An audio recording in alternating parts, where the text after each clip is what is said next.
नमस्कार दोस्तों, स्वागत है आपका आज की इस वीडियो में। जैसे कि हमने पिछली वीडियोस में डिस्कस किया था कि एलसीएम क्या होता है, लघुत्तम समवर्तक क्या होता है, वैसे ही एक टॉपिक आता है मैथमेटिक्स का एचसीएफ, हाईएस्ट कॉमन फैक्टर, जिसे हिंदी में कहते हैं महत्व समवर्तक।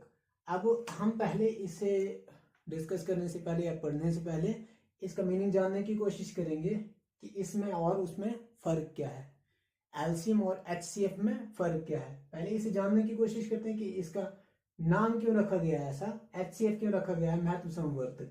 ठीक है, तो सबसे पहले जो इसका है ये है महत्व, हाईएस्ट। हाईएस्ट मतलब बड़े से बड़ा, इसे मैं बड़ा लिख रहा हूं सिर्फ, इसका मतलब होता है बड़े से बड़ा।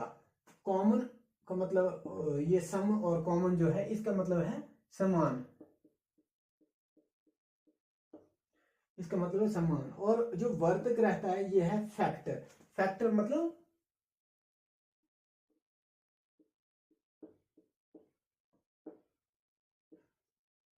इसका है गुणनखंड के लिए समवर्तक। अब यहां पर क्या है फैक्टर, वहां पर क्या था एलसीएम में मल्टीपल। ये फैक्टर गुणनखंड के लिए है, वो था गुणज के लिए।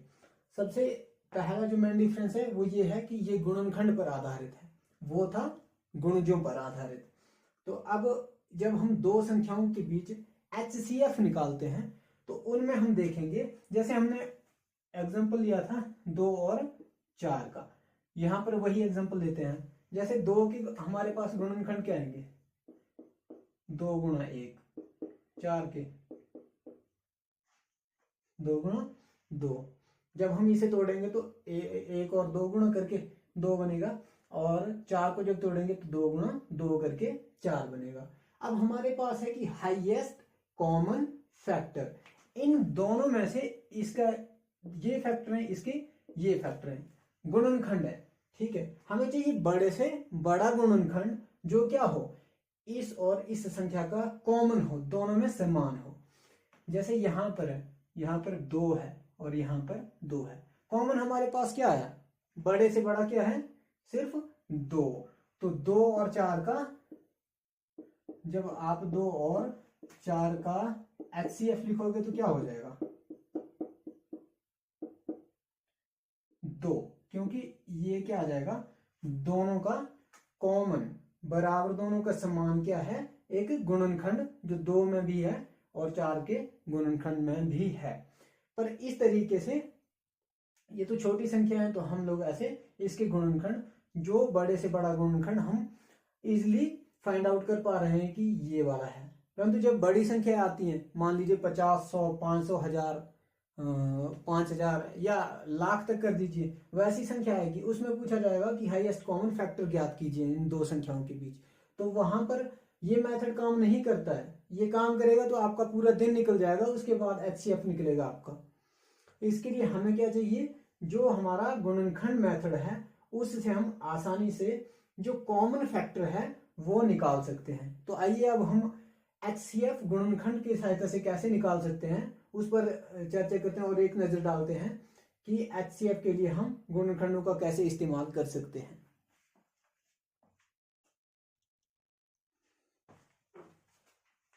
तो दोस्तों, हमने यहाँ पर एक एग्जांपल लिखा है कि 18 और 27 का एचसीएफ ज्ञात कीजिए। अब हमारे पास दो संख्याएं 18 और 27, तो हमने पहले इनके गुणनखंड कर दिए। 18 को 2 से किया, 9 दूनी 18, उसके बाद 9 2 से नहीं जाएगा तो 3 से, 3 3 9, और 3 को 3 से, 18 के गुणनखंड आ गए 2 3 और 3, ये आ गए 18 के गुणनखंड। अब इसके बाद 27 है, जब 27 को आप 2 से करोगे नहीं होगा, 3 से करोगे तो 9 3 27, फिर 9 को 3 से, 3 3 9, 3 को 3 से, 3 एकम 3, तो ये आ गए 27 के 3 3 और 3, ये आ गए इसके गुणनखंड। अब जैसा कि इसके नाम से पता चलता है कि जो एचसीएफ है ये है हाईएस्ट, मतलब बड़े से बड़ा, कॉमन समान फैक्टर, फैक्टर मतलब गुणनखंड। इनमें बड़े से बड़े समान गुणनखंड देखना है हमने। बड़े से बड़ा मतलब जो समान जितने भी हैं उनको मिलाकर एक बड़ा बन जाएगा गुणनखंड कोई। तो इनमें देखना है हमने, एचसीएफ के लिए हम लोग देखेंगे कि जो क्या है, CF मतलब कॉमन फैक्टर, जो कॉमन फैक्टर है वो देखेंगे। इसमें क्या है, 2 है, इसमें कहीं भी 2 नहीं है तो ये नहीं आएगा। इसमें 3 है, इसमें 3 है, इसमें भी 3 है, तो 1 3 तो आ गया, ये आ गया कॉमन, तो एक ये आ गया। हाईएस्ट कॉमन फैक्टर के लिए हम कॉमन फैक्टर देख रहे हैं, यहां पर 3 है, यहां भी 3 है, तो ये आ गया आपका कॉमन। अब यहां पर एक 3 और है, क्योंकि हमें चाहिए हाईएस्ट, तो जितने भी ज्यादा से ज्यादा हमारे पास कॉमन फैक्टर आएंगे वो मिलकर एक हाईएस्ट कॉमन फैक्टर बना देंगे। ये आ गया। अब इसे देखते हैं, 3 है, यहां भी 3 है, तो ये भी आ जाएगा। एक जोड़ा और आया 3 का, तो गुणा 3 आ गया। अब इसके बाद बच जाता है 3 यहां पर है, पर इस तरफ 3 नहीं है, क्योंकि जो 2 3 थे इनके 2 जोड़े हमने बना दिए, 3 गुणा 3 लिख दिया। ये 3 अकेला रह गया, तो ये नहीं लेंगे हम लोग। तो अब हमारे पास जो HCF आया है वो आया 3 गुणा 3, 3 3 9। तो जो 18 और 27 का HCF है वो है 9। HCF में एक बात याद रखिएगा कि जो हाईएस्ट कॉमन फैक्टर है वो ऐसी संख्या आती है जो दोनों संख्याओं को भाग भी कर देती है, क्योंकि वो दोनों संख्याओं का क्या होगा, गुणनखंड होगा। बड़ा गुणनखंड होगा, बड़े से बड़ा गुणनखंड जरूर होगा, परंतु ये पहली संख्या को भी और दूसरी संख्या को भी भाग कर देता है। यदि जब आप HCF निकालते हो, फिर जांच करने के लिए आप ऐसा कर सकते हो कि HCF से इस संख्या को पहले भाग किया, अगर होगी तो ठीक है, फिर दूसरी को भाग किया। अगर नहीं होती है, मान लीजिए पहली या दूसरी कोई संख्या नहीं हुई, तो आप मानकर चलिए कि आपका आंसर गलत है, क्योंकि कॉमन फैक्टर में दोनों का फैक्टर है। अगर दोनों का गुणनखंड है तो वो दोनों को भाग भी करेगा ही करेगा। यह है एग्जांपल HCF का। इस तरीके से आप और भी HCF के खुद एग्जांपल ले सकते हो। जैसे 10 और, मान लीजिए 10 और 12 का करते हो आप, आपने 12 का कर दिया। 10 को जब 2 से करोगे तो 5, फिर 5 से किया यहाँ 1, इसको 2 से किया 6, 2 से किया 3, फिर 3 से किया तो 1। अब इसमें जब आप देखोगे कि जो कॉमन फैक्टर है, अगर हाईएस्ट कॉमन फैक्टर की बात करते हैं, तो इसमें क्या आएगा, HCF जो आएगा वो आएगा जो दोनों में कॉमन है, मतलब समान है। जैसे यहाँ 2 से शुरू करते हैं, 2 यहाँ है, यहाँ भी है, तो 1 तो आ गया 2। फिर यहाँ पर 5 है, यहाँ 5 नहीं है तो ये भी नहीं आएगा। 2 है, इस तरफ तो बचा ही नहीं, तो मतलब ये भी नहीं आएंगे, तो सिर्फ यही आएगा, तो ये इसका हो जाएगा आंसर। कई बार आ जाता है कि मान लीजिए आपके पास ऐसा नंबर दिया होगा, ऐसा नंबर दिया होगा जिसका क्या होगा, कॉमन फैक्टर ही नहीं निकलेगा।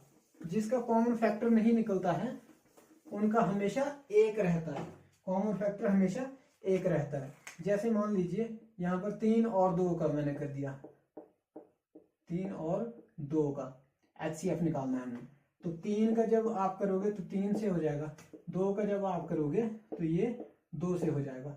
यहाँ पर 3 है, यहाँ पर 2 है, परंतु हमारे पास क्या है, कॉमन फैक्टर चाहिए था, कॉमन फैक्टर तो है ही नहीं। तो क्या है, 1 तो हमेशा हर संख्या को भाग करता है, मतलब ये 1 तो गुणनखंड होता ही है हर संख्या का। तो हम क्या मानकर चलते हैं कि जिनमें कोई भी 1 से बड़ा कोई भी हमारे पास फैक्टर नहीं आया है, गुणनखंड नहीं आया है, तो ऐसी सिचुएशन में जैसे 3 और 2 है, तो इनका अब HCF क्या होने वाला है, 1, क्योंकि 1 3 को भी भाग कर देगा और 1 2 को भी भाग कर देगा। अगर आप इसको और गहराई में समझना चाहते हैं तो खुद घर पर बैठ करके ऐसे क्वेश्चन सॉल्व कीजिए अपने दिमाग से, जिनके आंसर कुछ भी आते हैं। अगर प्रैक्टिस होगी तो आपकी इस वीडियो की हेल्प से एक तो समझ तो बैठेगी, परंतु परफेक्शन तब आएगी जब प्रैक्टिस करोगे। वो कहते हैं ना, practice makes a man perfect. जितनी प्रैक्टिस करोगे आपकी उतनी परफेक्शन इन टॉपिक्स पर होने वाली है। आशा करता हूँ आपको ये वीडियो पसंद आई होगी और आपके लिए वीडियो हेल्पफुल भी रहेगी। अगर आपको ये वीडियो पसंद आती है तो हमारे चैनल को, ब्रेन ट्रेनर गुरु को सब्सक्राइब कर दीजिए और इस वीडियो को आगे शेयर कर दीजिए, ताकि जो जरूरतमंद हैं, चाहे वो कॉम्पिटिटिव एग्जाम की तैयारी कर रहे हैं कोई, चाहे बच्चे हैं, उन तक ये पहुंच पाए और इन कंसेप्ट को वो अच्छे से समझ पाए। हमारे साथ जुड़े रहने के लिए थैंक यू। हम नेक्स्ट टॉपिक लेकर के आएंगे कि HCF और LCM में रिलेशन क्या है, कॉम्पिटिटिव एग्जाम में इनसे रिलेटेड क्वेश्चन क्या पूछे जाते हैं और किस तरह से उन्हें सॉल्व किया जा सकता है। हमारे साथ जुड़े रहने के लिए थैंक यू, धन्यवाद।